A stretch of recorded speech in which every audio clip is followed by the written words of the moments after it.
पहले तो ये बताएं कि इस हवाले से क्या मौक़िफ़ रख रही है जो सूबों की नए सूबे बनने की बात हो रही है, क्योंकि बिलावल भुट्टो जरदारी का भी मौक़िफ़ हमने सुना था। बताएगा ज़रा पाकिस्तान पीपल्स पार्टी की क्या राय है? बिस्मिल्लाहिर्रहमानिर्रहीम। बहुत शुक्रिया जी, आपने अपने प्रोग्राम में मुझे इनवाइट किया। मैं बिलावल भुट्टो जरदारी साहब इस हवाले से बात कर चुके हुए हैं और उन्होंने कहा कि अगर आपने सूबे बनाने हैं, सबसे पहले जो करारदाद पंजाब असम्बली से पास हुई है, सेनेट से पास हुई है, उसके ऊपर आप जो है अमल दरामद करवाएं, उसकी इम्प्लीमेंटेशन में जाएं। साउथ पंजाब का जो जनूबी पंजाब का सूबा है उसको बनाएं। तो इसके ऊपर फिर फर्दर जो चीज़ें मैकेनिज्म तैयार होगा, जो कंसेंसस बिल्ड करेंगे, सारी इसकी फॉर्मेलिटीज तय होंगी, तो उससे फिर जाके पता चलेगा कि ये तजर्बा कामयाब रहता है या नहीं रहता है या क्या चीज़ होती है।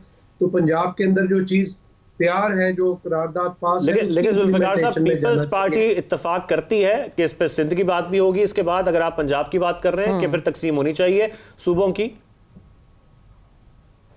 देखिए, असल मामला इसके अंदर एक तो ये चीज है कि एक तो कंसेंसस बिल्ड करना बहुत जरूरी है। पाकिस्तान पीपल्स पार्टी डायलॉग पे यकीन रखती है और समझती है कि अगर कंसेंसस बिल्ड करके तमाम जमातों को, तमाम पॉलिटिकल स्टेक होल्डर्स को, तमाम पॉलिटिकल फोर्सेस को, पॉलिटिकल पार्टीज को आप ऑन बोर्ड कर लेते हैं, चाहे वो असेंबली से अंदर है या बाहर है, तो एक जो इत्तफाक़े राय पैदा होगा उसमें तमाम लोगों की गुजारिशात को सुन के एक हिकमत अमली तैयार कर ली जाए। पाकिस्तान पीपल्स पार्टी ये समझती है कि इस टाइम पे जरूरी ये है कि आप जो एग्जिस्टिंग सूबे हैं, जो 4 सूबे हैं, उनकी गवर्नेंस को बेहतर किया जाए।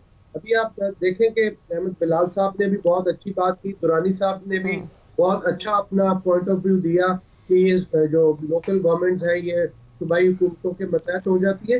तो इसमें अगर आप सूबे बनाते हैं और इस सूबे के अंदर, जैसे इस मुल्क के अंदर ज़राए वसाइल का और जो सारे वसाइल हैं उसके ऊपर कार्टल्स बने हुए हैं, हर इंडस्ट्री के अंदर माफियाज बैठे हुए हैं।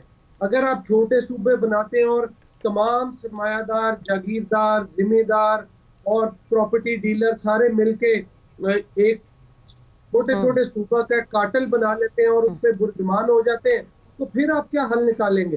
ये तो आपकी जो गवर्नेंस है, जो तजर्बा हम करना चाह रहे हैं या जो छोटे सूबे बनाना चाह रहे हैं, तो वो हमारा कामयाब नहीं हो सकेगा। क्योंकि छोटे सूबों के अंदर आप देखें, आपने किस चीज को मद्देनजर रखना है। अभी आपके पास 30, 40, 50 वजीर है हर सूबे के अंदर। सही है, मुशीर है। यानी आप ये कह रहे हैं कि पहले एक जगह तजुर्बा कर लिया जाए। तजुर्बे के लिए जनूबी Punjab is the best option, क्योंकि उस पर इत्तेफाक राय भी हुआ है, तो इसके बाद जो है वो फिर आगे बढ़ा जा सकता है। बिलाल साहब, आपकी तरफ आती हूँ। जरा अगर हम केपी की बात करें तो केपी असम्बली में सूबा हज़ारा के क़याम की करारदाद जो मंजूर हुई है, उसके बाद हम ये सोच सकते हैं कि मजीद सूबों के हवाले से भी बात होगी, फिर मजीद सूबे भी केपी में हम देखेंगे। देखिए, हमें फैसला करना चाहिए इस वक्त डिस्कशन से पहले कि हम किस बुनियाद पे सूबे बनाना चाहते हैं। क्या हम शनाख्त की बुनियाद पे सूबे बनाना चाहते हैं? शनाख्त में वो सब चीज़ें आ जाती हैं जिसमें लैंग्वेज भी आती है, कल्चर भी आता है, दूसरी कंसिडरेशंस भी हैं। अब अगर आप हज़ारा के सूबे की बात करें तो हज़ारे का सूबा जो है, हज़ारा डिवीज़न का सूबा, वो तो लैंग्वेज की बुनियाद पे है, क्योंकि वो पश्तो स्पीकिंग एरिया नहीं है, जबकि खैबर पख्तूनख्वा बाकी मोरलेस वो पश्तो स्पीकिंग एरिया है। तो हज़ारा डिवीज़न या उससे कुछ एडजॉइनिंग एरियाज़, क्या हम उनको उसकी बुनियाद पे बनाना चाहते हैं? फिर आप अगर ये बात करेंगे तो फिर सराकी स्पीकिंग साउथ पंजाब के लोग कई दफ़ा मुतालबा कर चुके हैं कि एक सराकी सूबा बनाया जाए। फिर आप ये देखेंगे कि आप बलूचिस्तान के अंदर भी मुतालबा हो चुका है कि इसको 2 हिस्सों में बांट दिया जाए, एक पश्तो स्पीकिंग, एक बलोची स्पीकिंग। मैं इनकी हमायत या मुखालफत नहीं कर रहा, तो बुनियाद तय कर। अहमद बिलाल साहब, आपको लगता है कि फिर अगर ऐसा किया जाता है, इन तमाम सूबों के अंदर हम देखें तकसीम की जो तजवीज़ है, इस पर अमल किया जाता है, सियासी इत्तफाक़ राय हो भी जाता है, तो आपको लगता है कि फिर आइन के ढांचे को भी तब्दील करने की ज़रूरत पड़ेगी? देखिए, मैं अपनी बात पहले मुकम्मल कर लूँ कि ये एक तरीका है, एक बेसिस है नए सूबे क्रिएट करने का। मैं इससे मुत्तफिक नहीं हूँ, लेकिन इंडिया में जब ये सूबे बने, हम बहुत उसे कोट करते हैं कि बाद में वो 9 से 14 और 14 से 28 हुए, वो मोस्टली आइडेंटिटी के बेस पे सूबे बने, लैंग्वेज के बेस पे सूबे बने। उसका आगाज उस वक्त हुआ जब वो मद्रास से आंध्र प्रदेश बना, क्योंकि तेलुगु लैंग्वेज के फसादात शुरू हो, दूसरे सूबों ने भी किए। दूसरी बात यह है कि आप ये चाहें कि एडमिनिस्ट्रेटिव एफिशिएंसी हो जाए, भाई लोगों को काम कराने के लिए जाना पड़ता है बहुत दूर, यानी एडमिनिस्ट्रेटिव एफिशिएंसी, अगर वो बुनियाद है तो मेरे ख्याल में वो एक अच्छी बुनियाद हो सकती है। लेकिन उसके लिए मैंने पहले अर्ज किया कि local government are better solution. ये जो सौदा है नए सूबे बनाने का, ये बहुत महंगा सौदा है। इसमें आपको अगर 32 सूबे बनाएंगे तो 32 गवर्नर लगेंगे, एग्जैक्टली 32 चीफ मिनिस्टर लगेंगे, सूबाई असेंबलियां बनेंगी, सेक्रेटेरिएट बनेंगे, बहुत बड़ा चैलेंज है जिसको बीट करना अब गवर्नमेंट के वो हिस्से में आएगा। और ये एक सूबे से नहीं हो सकता। देखिए ना, ये नहीं हो सकता कि आप एक आप असूल का इतलाक करें एक सूबे के ऊपर और बाकी सूबों को कहें कि नहीं वो तो मुकद्दस धरती है, उसको फिर पूरे पाकिस्तान में बिल्कुल एक सियासी इत्तेफाक राय भी होगा और फिर इस पर बात भी होनी चाहिए। हमारे साथ रहिए, हम यहाँ पर एक ब्रेक है, ब्रेक के बाद दोबारा हाजिर होंगे और इसी मौजू पर बात होगी कि बुनियाद है क्या इसकी।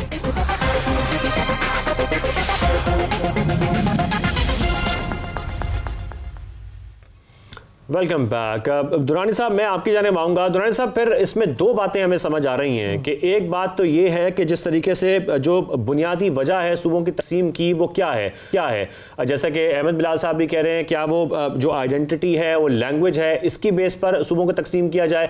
और अगर हम एडमिनिस्ट्रेटिव इशूज़ की बात करते हैं तो फिर वो उनकी राय में वो एक बेहतर ऑप्शन है। आपको इस हवाले से क्या लगता है? फिर हम ये भी बात करेंगे आपसे कि क्या वाकई फिर जो आइन का ढांचा है उसमें तब्दीली भी करनी पड़ेगी इसके लिए? देखिए, ये बड़ी बुनियादी सी बात है, लेकिन मेरा ख्याल है कि ये जो डिस्कशन थी ये सारी की सारी सेटल डाउन हो गई थी 2012 तक। और ये बात तय हो गई थी उस वक़्त की। मैं सारी डिबेट्स आपकी खिदमत में रख सकता हूँ कि पाकिस्तान के अंदर, बल्कि पूरी दुनिया के अंदर, अब जब नए सूबे बन रहे हैं तो वो इंतज़ामी बुनियाद पे बन रहे हैं और इंतज़ामी ईज़ के लिए बन रहे हैं और गवर्नेंस की इम्प्रूवमेंट के लिए बन रहे हैं। उस पे दो राय हो सकती है जैसे कि दी गई है। दूसरी बात यह है कि इंडिया के जो केस है उसमें कई सूबे हैं जिनकी एक की कौमी ज़बानें हैं, लेकिन वो एक मैं अभी उस डिस्कशन में नहीं जाता। लेकिन पाकिस्तान का जहाँ तक ताल्लुक है, पाकिस्तान में ये चीज़ क्लोज हो चुकी है कि यहाँ पे आप जो भी एक हज़ारा वाली ज़बान नहीं बोलता, आधा हज़ारा पश्तो बोलता है, ऊपर का पूरा इलाका उसका पश्तो बोलता है। और हमारा तो कोई भी सूबा ऐसा नहीं है जिसके अंदर एक ज़बान बोलने वाले हैं। उस तरह तो हर जगह पे हर ज़बान बोलने वाले लोग हैं।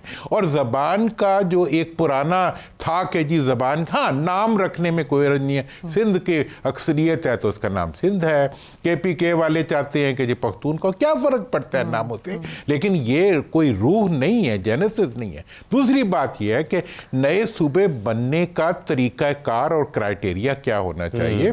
तरीकाकार और क्राइटेरिया आईने पाकिस्तान में लिखा हुआ है, जितना कितना भी लिखा हुआ है वो लिखा हुआ है कि जनाब सूबों को 2/3 सूबे को अपनी तकसीम को 2/3 अक्सरियत से अप्रूव करना पड़ेगा और इसी तरह से पार्लियामेंट के अंदर और सेनेट के अंदर ये। और ये मैं आपको बता दूं कि कोई सियासी पार्टी जुर्रत नहीं कर सकती कि अवाम की राय के खिलाफ वो कोई कदम उठाए। वो अवाम को धोखा तो दे सकती है, उनकी राय के खिलाफ कदम नहीं उठा सकते। अब मुझे आप एक और फैक्टर है जो कि मैं बल्दियाती के इदारे से कहना चाहूंगा कि NFC अवार्ड में आपने 57% दे दिया सूबों को। ठीक है।